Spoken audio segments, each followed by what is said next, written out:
Animais possuem direito à vida, liberdade e propriedade? Este é a Visão Libertária, sua fonte de informações descentralizadas e distribuídas.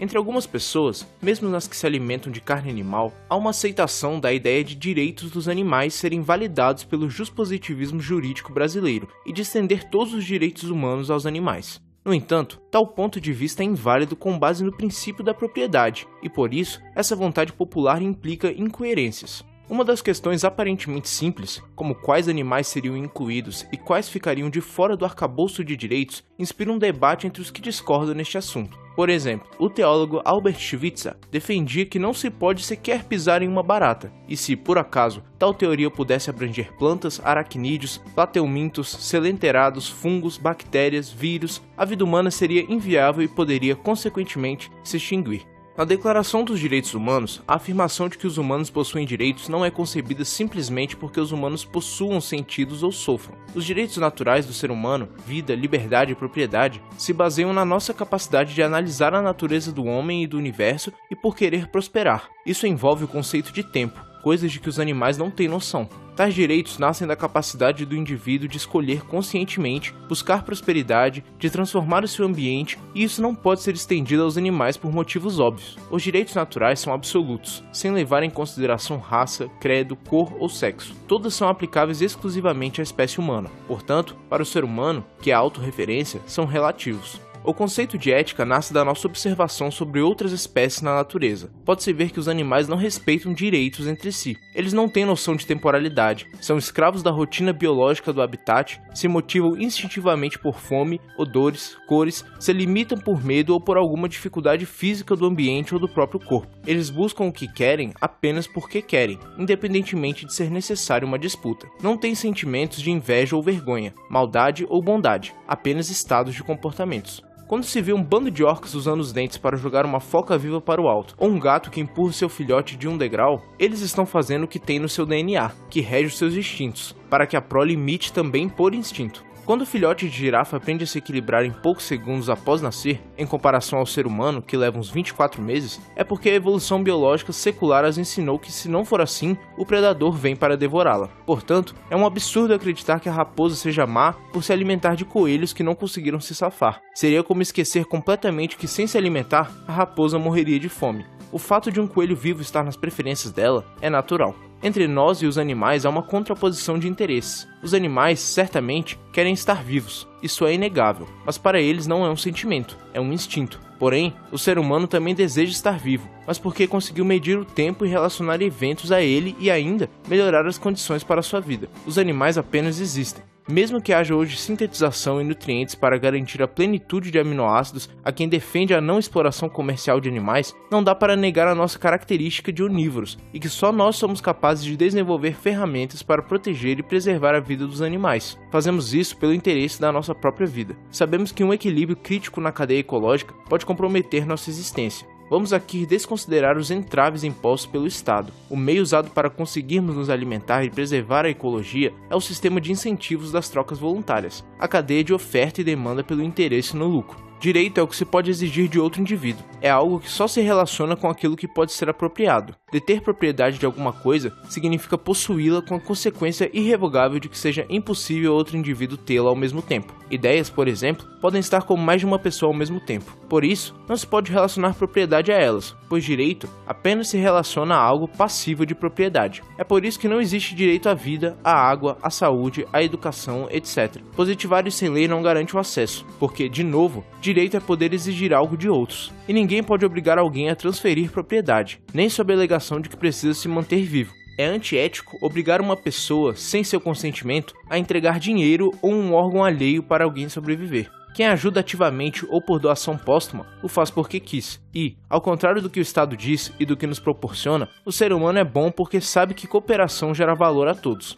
Animais conseguem aprender a usar recursos para alcançar objetivos, mas como não têm ideias, racionalidade, consciência, capacidade de acúmulo de patrimônio, de consequência, de relação temporal, de prosperidade de gerações seguintes, eles não podem ter direitos porque são incapazes de exigi-los. O máximo que podem fazer é puxar algo fisicamente para si. Mesmo que eles tentem delimitar e defender uma região, eles não conseguem ser proprietários dela porque não fazem isso com consciência de prosperidade. E como o indivíduo tem essas capacidades, e principalmente as que se relacionam com o tempo, conseguem deter propriedade e interferir racionalmente nos animais. Sabemos que a alimentação do homem se baseia na natureza e ainda se mantém assim. Se, porventura, encontrarmos uma forma de alimentação que dispense a carne animal, vegetal ou de qualquer ser vivo e fosse tal forma de alimentação mais viável e barata, certamente ela seria adotada voluntariamente pelos seres humanos. O mundo evolui com as pessoas fazendo escolhas por conveniência. Se é mais fácil, se há mais vantagens que desvantagens, mais satisfação, inclusive satisfação psicológica ou afetiva, haverá uma adoção da nova opção.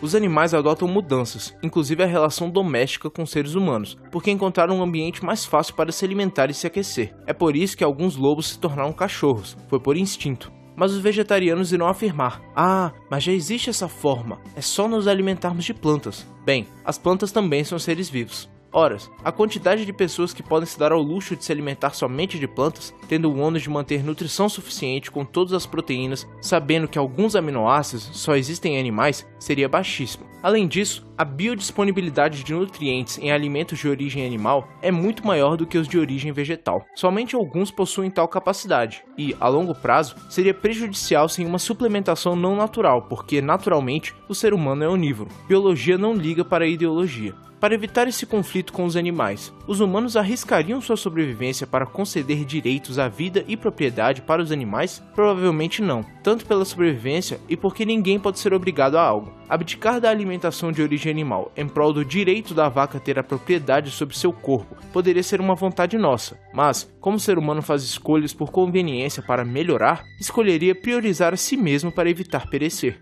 Mas se fazemos escolhas por conveniência por serem melhores, por que existe democracia, impostos e o Estado? Porque a maioria, originalmente, impôs à minoria reduzir a liberdade para se manter viva refém dos que quiseram impor regras de controle. E também porque é menos oneroso para o Estado do que extorquir caçando física e periodicamente cada um de nós para roubar o que ele diz que é dele. O ser humano consegue relativizar a falta de ética entregando parte de sua liberdade para se preservar vivo. Ninguém hoje pensa em enfrentar fisicamente um capanga estatal para não pagar impostos. E se as empresas, ainda experimentais, que multiplicam fibras musculares biologicamente vivas para gerar tecidos de carne animal, conseguirem baratear a produção a ponto de participar significativamente da cadeia alimentícia comercial? Elas não matam animais para isso. E se houver tantas empresas, cujo volume total seja suficiente para suprir toda a demanda sem precisar explorar comercialmente os animais da agropecuária, dos rios e dos oceanos, eles precisariam ter direitos? Se nessa hipótese fosse possível desconsiderar a produção de leite, muito provavelmente, se não houvesse mais um interesse comercial por animais para o abastecimento de carne, eles iriam perecer pelo abandono. Pois qual seria o interesse em destinar áreas para pasto, verba para vacinas, sanitarização e controle da população crescente sem predadores? Teria que haver muito dinheiro para destinar a instituições de preservação sem lucro. E o que poucos defensores de animais entendem é que riqueza não é gerada com o dinheiro que se tem, mas com as trocas. Sem interesse comercial tão volumoso, como essa nova situação seria sustentável? Os animais não têm noção de ética ou de qualquer conceito e não sabem estabelecer relação de valor entre essas coisas. Por isso, não podem medir o risco de morrer ao travar uma briga à beira de um penhasco. Eles lutam inconsequentemente até um morrer ou desistir, porque desistência também é uma ação fruto do instinto de preservar a própria vida.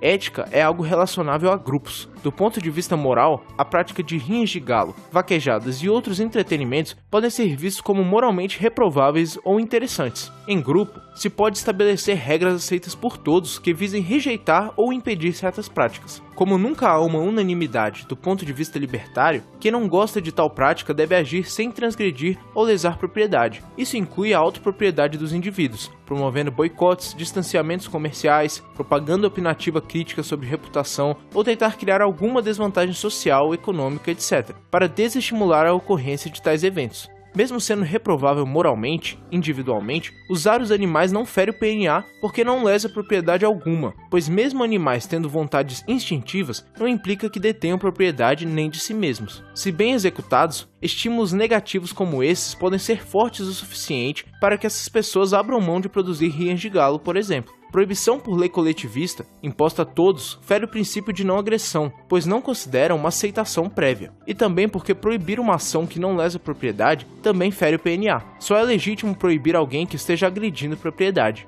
E em relação às trocas voluntárias, se há demanda, haverá oferta. Quem queira combater essas práticas pode fazer campanhas de educação para mostrar por que é ruim, assim como no uso de entorpecentes. Proibir proporciona um aumento de valor daquilo que foi proibido, pois gera aumento de sua raridade, seja rinhas, peles de animais ou drogas. Portanto, aumenta-se a demanda e esta quantifica o preço ou o custo disposto a se pagar. Quem está do lado da oferta vai se interessar em receber mais pelo que oferece, nada mais natural. Assim, combater algo com proibição é duplamente ruim. Do ponto de vista da ética libertária, tira-se a liberdade de fazer algo que não lesa a propriedade e ainda é ineficiente, causando um efeito comercialmente contrário. Há um dilema proposto para problematizar os direitos dos animais. Ele é conhecido como o problema do marciano. É assim, se descobríssemos vida em Marte, poderíamos atribuir direitos a eles? A resposta é: depende. Se tais marcianos detêm capacidade cognitiva e racional de entenderem os conceitos, como nós, sobre propriedade, tempo, vida, liberdade e propriedade, então, por extensão, poderíamos entender que os marcianos têm tais direitos. Porém, imaginemos que tais seres se alimentem somente de carne humana e que encontraram ela em abundância no planeta Terra e de fácil obtenção. Se eles viessem com esse interesse, então seriam competidores contra a espécie humana, assim como os coelhos são em relação às raposas. Pode ser que eles seguissem a mesma estratégia de querer confinar para controlar e preservar humanos vivos para multiplicar como fazemos na pecuária. De qualquer forma, não importa se as duas espécies teriam direitos iguais por serem equivalentes em racionalidade.